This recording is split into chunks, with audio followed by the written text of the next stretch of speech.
In this video, I'm going to be answering the winner of the poll that I submitted on Patreon. So the topic that won is this.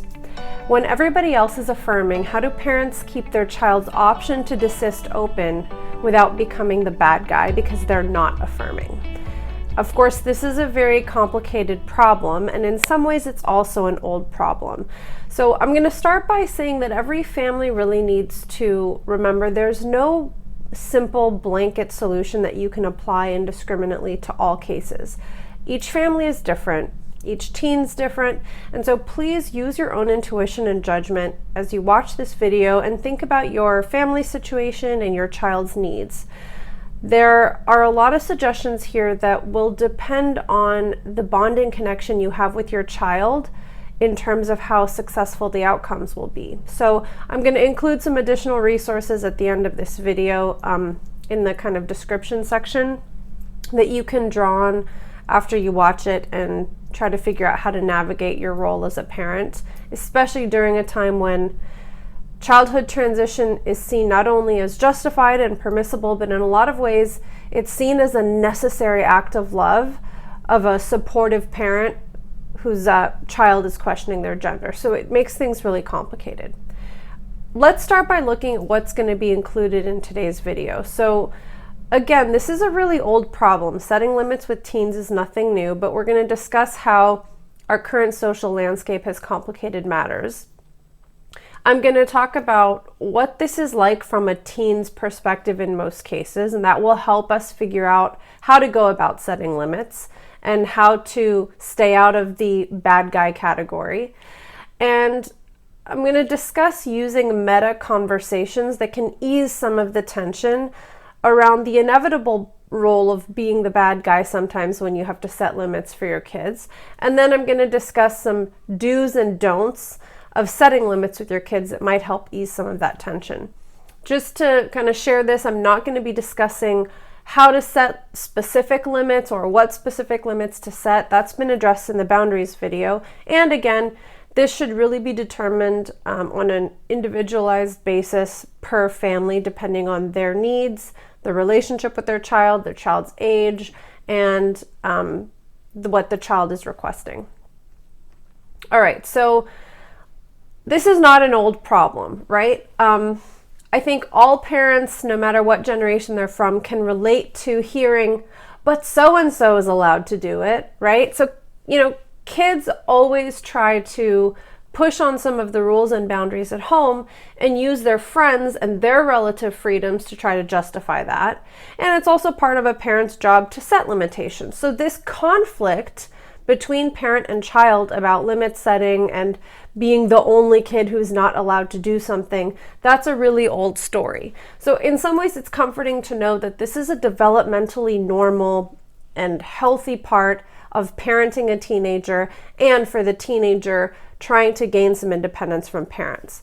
Again, what is different though is that right now the ideology of innate gender identity in the mildest cases can influence kids and influence how they're thinking, and in the most extreme cases can radicalize kids in a lot of ways. So one thing I hear from families a lot is that prior to this gender issue, they had never had to set really firm boundaries or say no to any of their child's requests because these are responsible kids who have always gotten good grades and been pretty self-sufficient. So for some families, even the process of setting limits is very new. And other families have been dealing with a child who had a lot of significant stresses and issues. And so maybe for those families, so many limits and boundaries had to be set that deteriorated the quality of the relationship between parent and child. So maybe things were already very contentious when the issue of gender came up. There can be other iterations of how this looks and where families start off, but those are a couple of different scenarios that I hear often when I'm working with families. So let's look at what happens to a family who has a very close supportive relationship before gender, and maybe these are one of those kids, this is one of those kids who never really had given their parents any reasons to be firm with boundaries, and the child has spent some time ruminating over gender, and then they develop the courage to come talk to their parents about it, and then what happens. So we're going to look at the teen's perspective first and talk a little bit about what teens really need. So remember, depending on your teen's age, maturity, and how much obsessing and rumination they've done over gender, their experience has to be understood first when deciding how to set limits and how to avoid being in the bad guy category.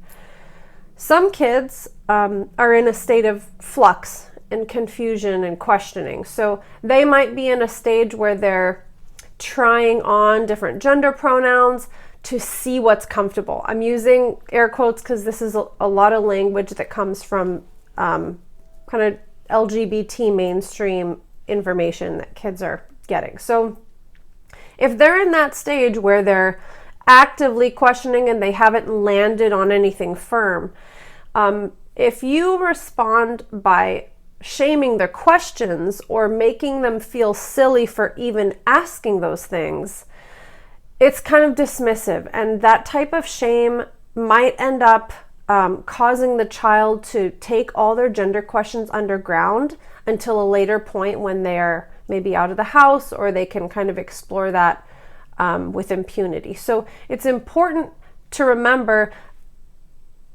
being the bad guy and setting limits may have something to do with how parents have responded when kids initially brought these questions to the fore.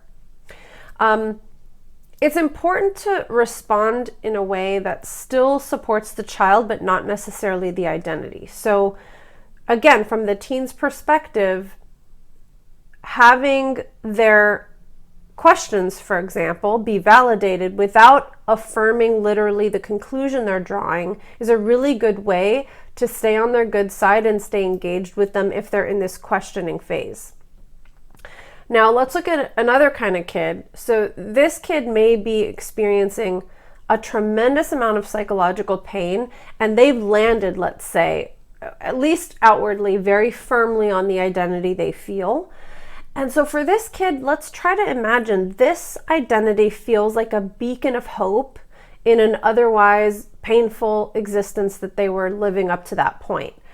So that is incredibly powerful, and it feels very important for some kids that they discovered their authentic self. So the gravity of this really cannot be understated if you have a kid who is going through an incredibly difficult time and then they found themselves latched onto gender identity. And that can also explain how we end up getting a rift in the parental relationship if you've been historically close, but when they bring these gender things to the fore, you refuse to entertain it. If that's not done in a careful way, you might see the kid react very strongly and become very angry and very shut down. So to the child who's been kind of radicalized in this way through peer groups perhaps or online, the parents refusing to entertain their gender questioning literally feels like a rejection, like their entire self as a child is being rejected. And so this can lead to a period of really intense brooding and almost like a self-indulgent martyrdom and suffering.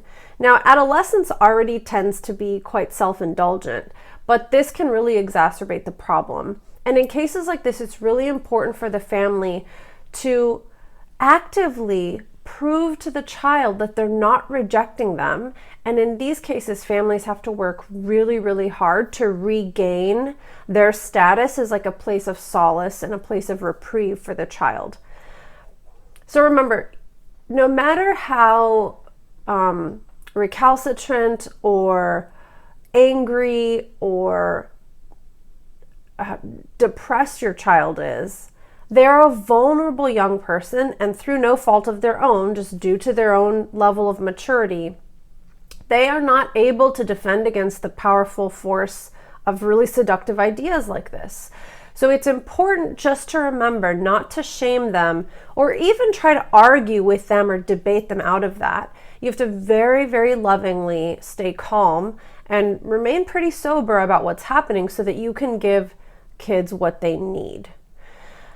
And that bad guy image, again, some of this is probably inevitable, right? As this conflict between parent and child unfolds, there are always times when a teenager is going to kind of roll their eyes and think, oh, mom and dad just don't get it. That's probably part of normal kind of parent-child relationships around that time. But this image of the bad guy might also be amplified by certain type of thinking and rhetoric that they get into on social media, or even sometimes in LGBT groups at school, because there's a very narrowing idea of what support actually looks like. So in the mainstream LGBT narrative, supporting your trans-identified child means using their pronouns immediately, supporting any kind of steps they want to do in social transition, and very quickly affirming their identity in a way that you just now suddenly have a son, or now you suddenly have a daughter. So if they're imagining that that's the only way support can look, you're going to have to explicitly remind your child of your family's commitment to their well-being, and just kind of throughout their life, their entire life history, that you have been a loving, supportive parent. Because again, they're very vulnerable, and they might have been led down this really wonky line of thinking that you don't actually love them, or you're rejecting them, or you don't support them. So you're really swimming upstream, because all of these societal messages are reinforcing this fantasy in your child's head to a degree that you are rejecting them, and that you're the bad guy, and they found their true self, and you are rejecting who they are. So one of the ways that you can combat all of those forces is by having a meta conversation. And I've realized I talk about this, but I haven't really labeled it. When I did my video about creating safety around the topic of gender, I discussed what I called a reset.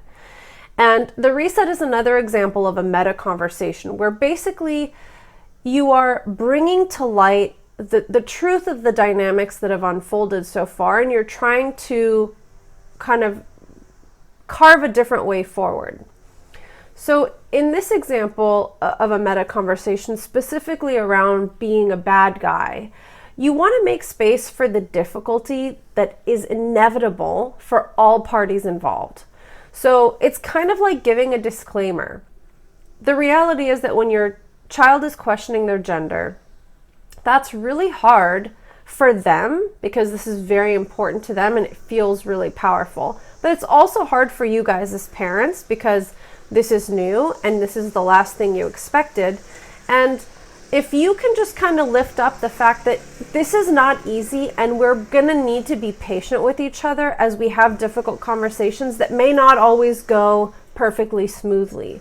You're just making space for the fact that there are going to be misunderstandings, there are going to be hurt feelings, and that everybody has the best intentions. No one's trying to hurt anybody, but that because this is a very complicated and difficult topic, there's going to be some bumps in the road. So again, this is similar to my reset, where the dynamics that were occurring regarding the topic of gender are kind of brought to the forefront and discussed together. We're kind of doing the same thing here. And if you're doing some sort of a conversation like this, where you're just allowing for difficulty as you guys discuss these topics, it might also be important to explicitly be honest about the current cultural landscape. So again, put yourself in your teen's shoes. You do look like the bad guy, because everybody around them is reinforcing the idea that anything other than cheerleading is pretty much a rejection.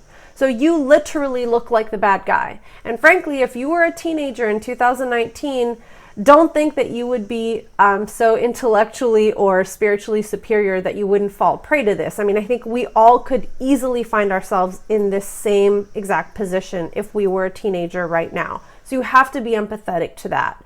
So without getting defensive, how can you validate your teen's perception of you while firmly and lovingly sticking to your concerns? So you might even say, look, I get it. If I were in your shoes, I would also think that these types of rules and these types of limits seem old-fashioned, and they seem ridiculous, and they seem to be the most strict, bizarre way to respond. But I want to explain to you why I've come to these decisions, and I'm happy to show you some of the information that I've been thinking about and the research I've been doing.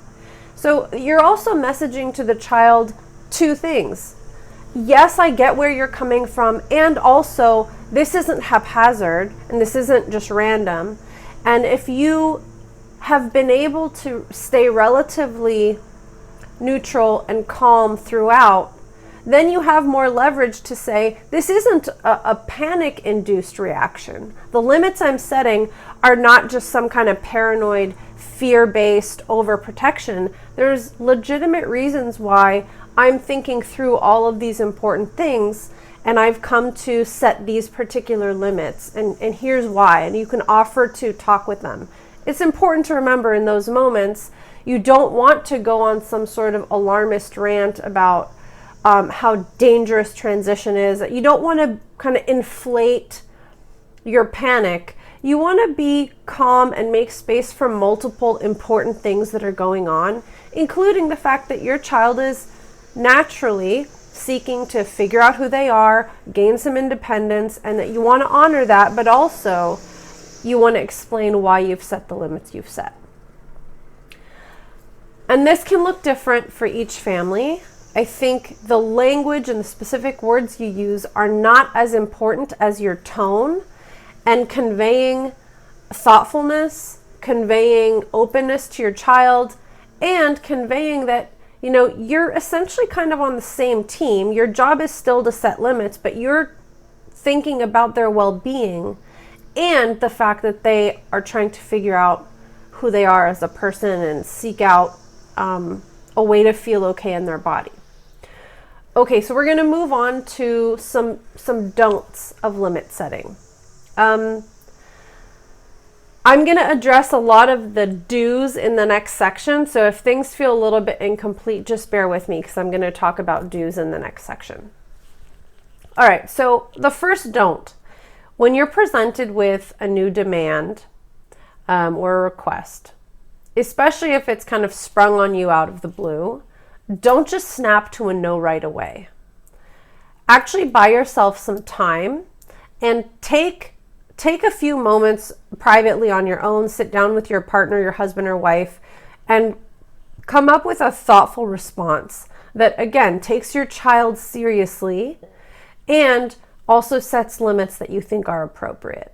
And what that does is it messages that there is space in this family for your child's questions, your child's experience, your child's discomfort, and that you're not just trying to randomly, in a fear-based way, shut down the identity anywhere you can.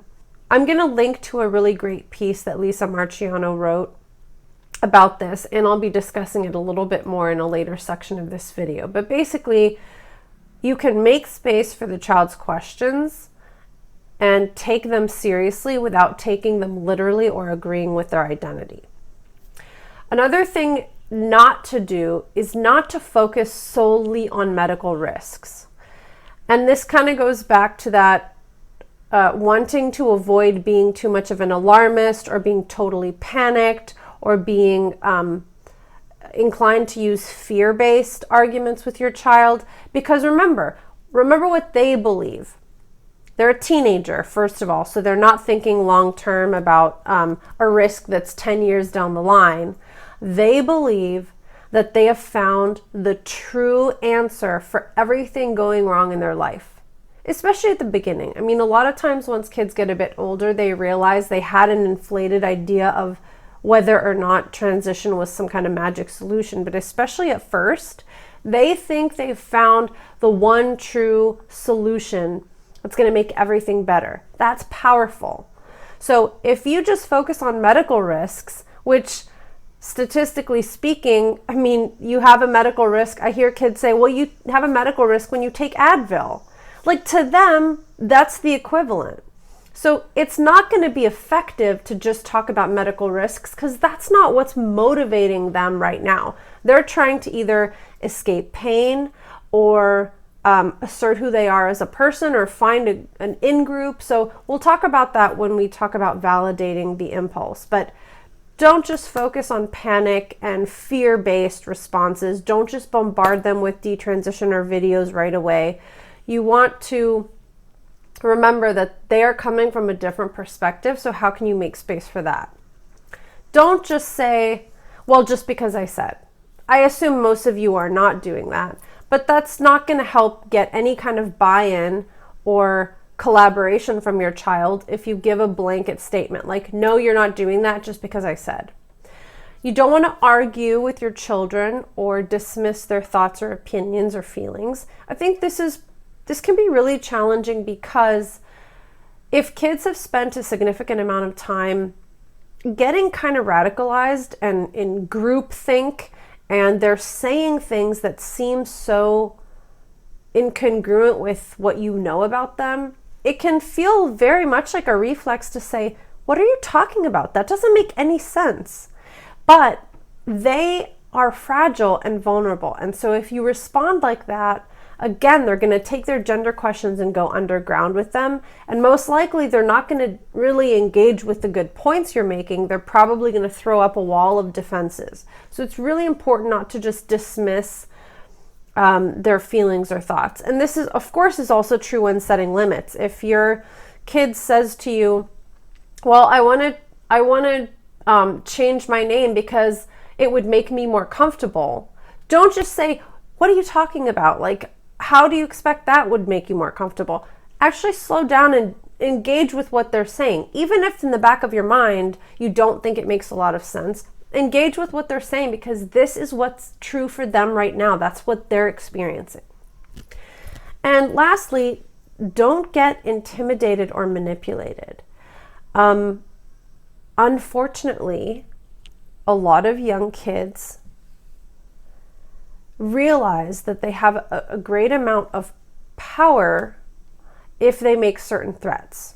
And I'm not implying that kids are malicious. What I'm saying is that kids are going to use whatever means are available to them to try and get what they want and what they think is important. And to complicate matters, I've talked about this with Benjamin Boyce, there's an entire kind of philosophy out there that if kids don't transition immediately, they're at some elevated risk of self-harm and suicide. And so some kids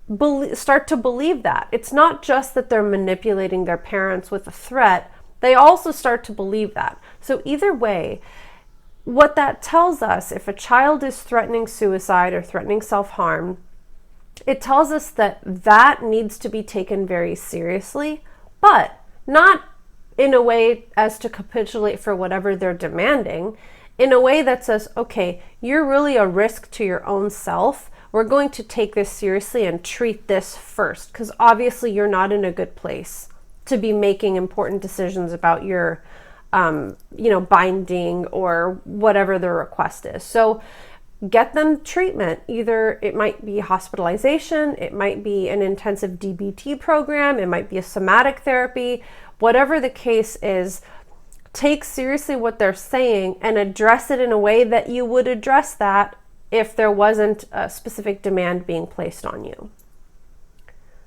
We're going to move now into the do's. So in general, if we were to think symbolically about a trans identity potentially being a way to differentiate oneself from parents and trying to gain some independence, how can we help a child do that in ways that are maybe more appropriate, more congruent with who you think they are as a person, safer, etc. So where appropriate, discuss and negotiate other opportunities for dependence or for independence that match your child's maturity level and age. Other areas of their life, like for example, extending their curfew, spending time with friends, inviting the friends over, going to a concert or a convention, something like that. So find other ways to give your child some opportunities to be independent that don't necessarily have to do with gender. You should also listen closely to your child's reasons that they're requesting something or asking to push a limit. even if you think it doesn't seem genuine, you still listen and be open to what they're saying.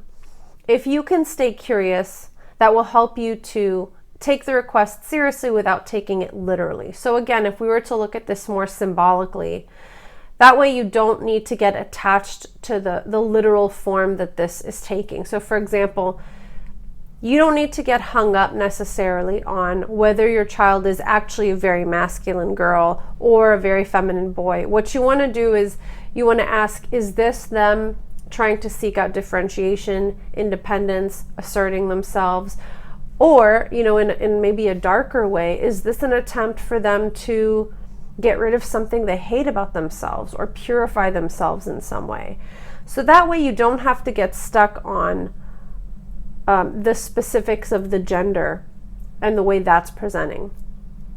Requests will, of course, often seem scripted, and it sounds like it comes out of this action plan that's laid out online about how to socially transition. But again, if you can take a bird's eye view and look symbolically, that will help you to stay curious and engage with their rationale for things. Just to say, this isn't the same thing as literally agreeing or capitulating to their demands. Sometimes kids have their own confusion about things that they're requesting, but if you are always challenging them and always trying to debate them, it forces them to be in a defensive position, and if they're defensive, they can't even be curious about the things that they're saying. So if you can listen with curiosity and non-judgment, that will help them actually bring up their own doubts or questions. So I want to talk about validating the impulse. Again, we have to remember that there is probably a drive beneath this that comes from a place that's very relatable, that we can try to acknowledge with these kids. So the impulse might be trying to figure yourself out, trying to gain some independence, trying to feel connected with other people who get you, trying to find your peer group, trying to figure out where you fit in the world, and how to deal with the painful things that you've been experiencing and the difficult feelings that you have. If you can find a way to validate that without necessarily affirming the gender identity itself, that's a way to make space for your child's struggle and help them to look at things maybe even more symbolically. You can also remind them of your role as a parent. So part of your job is to create a balance between giving them freedom to explore new things, to try out identities, to figure out new ways of being in the world and new roles, and also thinking about their well-being, their mental health, and their long-term outcomes. So remind them of that, because sometimes kids think that parents are just arbitrarily trying to force them to suffer and not be their real selves. And so kids need to be told explicitly, these are the things I'm thinking about, and I am considering the fact that you need to be independently trying to figure out who you are as a person. I recognize and honor that, but this is also part of my job. And part of this conversation might mean pointing out significant ways that you've allowed them some freedoms that are either recent in their mind or things that they'll acknowledge. So you might kind of brainstorm what were some requests that your child had made before that you allowed them to do. You showed them that you trust them. You gave them that kind of freedom and responsibility so they can see that you've worked together. They need to be reminded that you are a parent and child team, and that a lot of their independence has been granted by you, and there have been times when you've had to say no, but there have been other times when you very much supported them. So that might require you to kind of sit down and think a little bit about significant periods of your child's life where there was some sort of a fork in the road or a request that they made that you had to weigh out, and that you were able to kind of grant them those freedoms and that independence.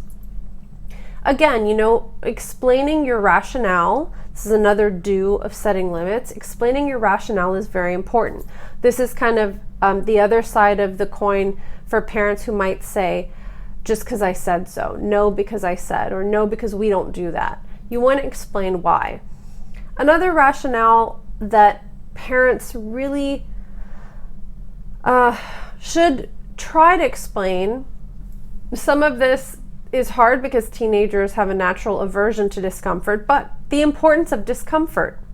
So again, you're not trying to make your child suffer needlessly, but that part of growing up is actually figuring out your identity by being uncomfortable and confronting things you might want to run away from. So you might say, my job as a parent is to love you and have confidence in your ability to grow bigger than the discomfort and to face these challenges of adolescence, of puberty, of identity questions, and grow bigger than that. Some of the discomfort that these kids are facing is because they are faced with new situations.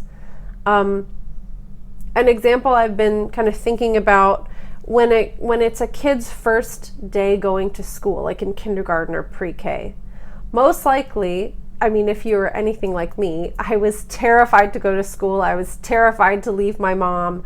I cried like the entire first day. And many parents can probably relate to that, having a child who just so uncomfortable with a new circumstance. Well, why was that child uncomfortable? Is it because they were not meant to go to school? They're just not the right kind of kid who does well in school? No. But this idea that you try on pronouns and see what makes you comfortable is based on the premise that there's going to be some like magic fit. Like once you're comfortable, then that's what you're supposed to be doing. But actually, no. What we realize about life and about development and growing and about confidence building, as a matter of fact, is that when we find ourselves in uncomfortable circumstances, it's most often because A, it's brand new, and we haven't developed the skills yet to be successful in that arena. So, one of the kids that I work with, I posed this question, the discomfort that you have in your body, what if this is really more about not knowing how to set boundaries yet? If somebody makes a comment about your body, that is supposed to make you uncomfortable if you don't know how to respond yet. Maybe you need to learn how to say, excuse me, I didn't ask you about what your opinion is, or maybe just finding some other way. So sometimes discomfort actually means we just aren't good at something yet. And when you go through puberty, essentially you're given like a brand new body. It's so confusing and it's so challenging. And I think as adults, we can really take for granted how turbulent of a time that is. But going through puberty and changing your social role, because boys and girls do start to behave differently around teenage years, you're essentially thrown into kind of a new life. And yeah, you're not going to be good at it yet, and it's not going to be comfortable.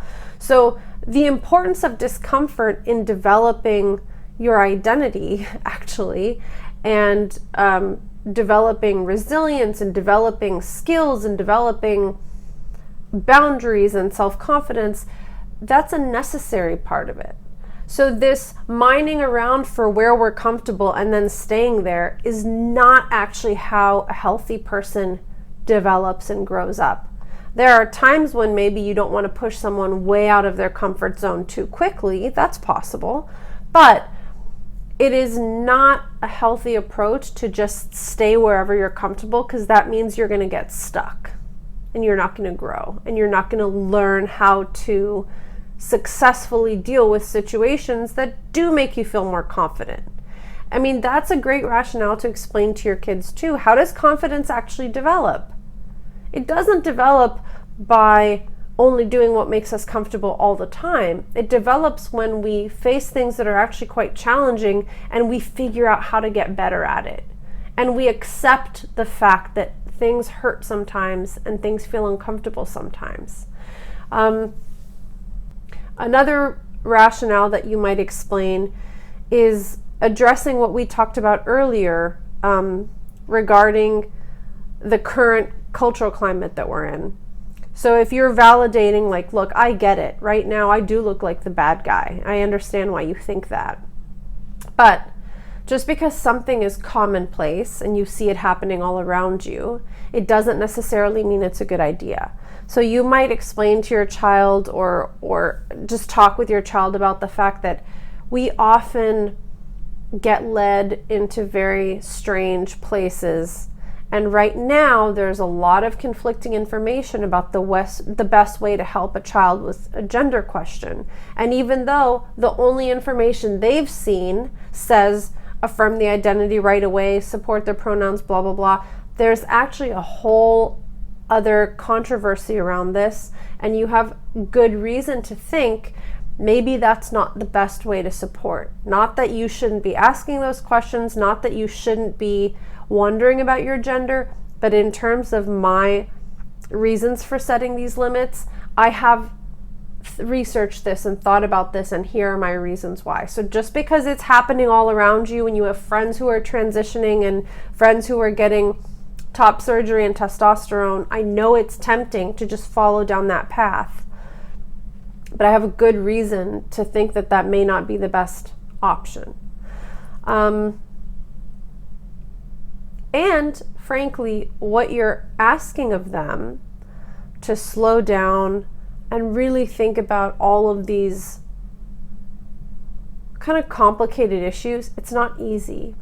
So you can share, like, look, I understand that what I'm asking you to do is not something that you want, and all around you see people just quickly deciding on who they are and taking medical steps. I recognize what I'm asking you to do is really hard, but this is why I've come to that limit, or this is why I've set these boundaries. And another thing to do is engage your teen in ways to fill the underlying needs that they have. So I've talked about this a bit before, about kind of replacing the unhealthy attempt to fill a need with something healthier. So again, it's not just about what they can't have, what they can't do, where they can't go online.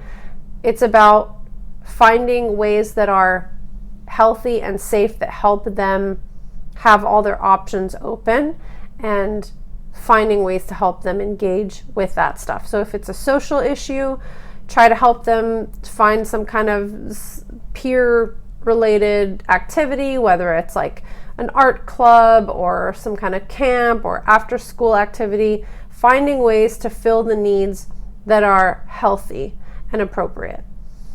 And the last do is to have confidence in how much your child needs your love and boundaries and limitations.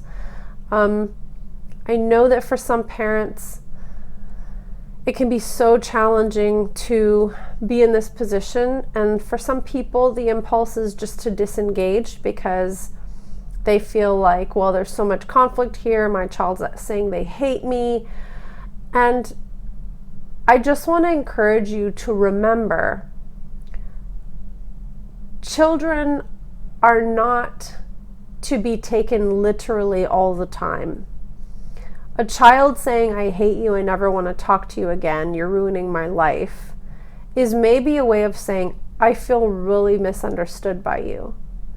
And I trusted you so much, and I can't believe that I feel rejected by you. So staying present and staying engaged and really working on the relationship you have with your child is so important. And I know it's not easy dealing with a child who's questioning their gender, and potentially a child that's been pretty radicalized. But as a parent, the bond and connection that you have with your child is the most important resource they have to help them navigate this really confusing experience, and hopefully coming out on the other end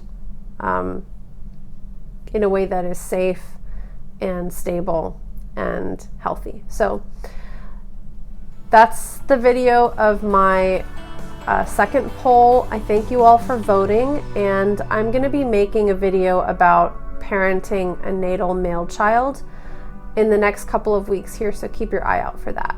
Thanks a lot. Bye.